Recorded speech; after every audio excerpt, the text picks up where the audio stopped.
AKI is actually acute kidney injury when there will be sudden deterioration of the kidney function over the period of hours to days, like that. That means the person who has normal kidney function suddenly develop deteriorating kidney conditions is called acute kidney injury or AKI.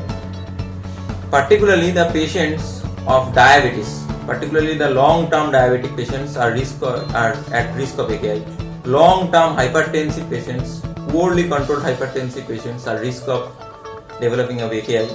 Or the elderly patients are having risks of AKI, and those having past history of renal disease are also associated with increased risk of acute kidney injury.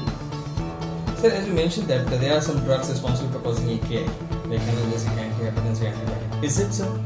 Yes, there are certain drugs that is particularly make the patient vulnerable to acute kidney injury.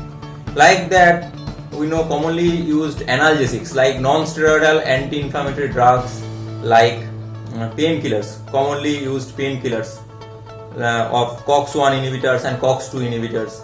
They can particularly cause harm to the kidney and can prone the patient to AKI.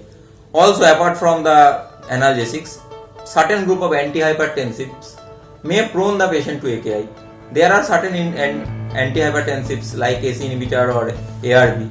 If judiciously used, they are very good drug, but if non-judiciously used in non-indicated populations, they can cause AKI.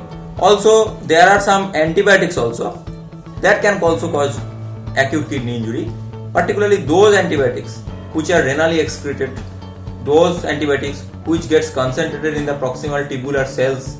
They can be dangerous to the patients and they can cause acute kidney injury.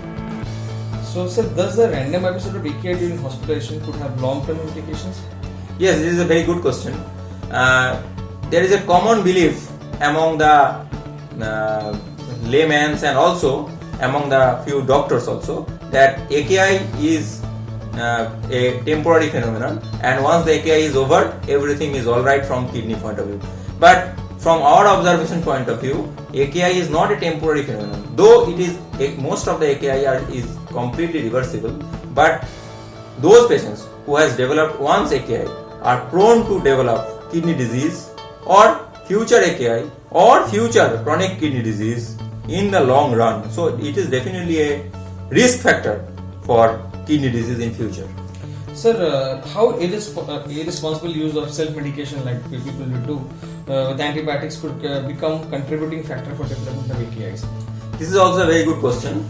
Nowadays we see that many people go to the over-the-counter and they ask for medications from the shopkeeper and they take it without knowing the pros and cons.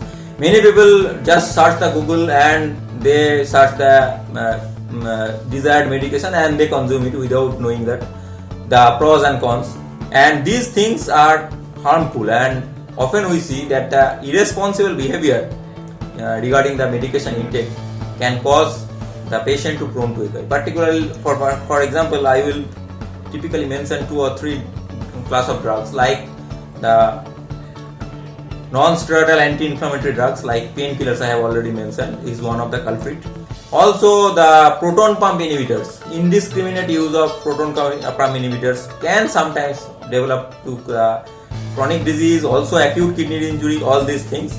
And also there are some of the antibiotics and other factors also, all other supplemental some of the medications which can contain a lot of ingredients. People do not understand all these ingredients, they take it and they sometimes develop acute kidney injury. So I will suggest everyone that before consuming any medications, please consult your doctors that whether you require it or not.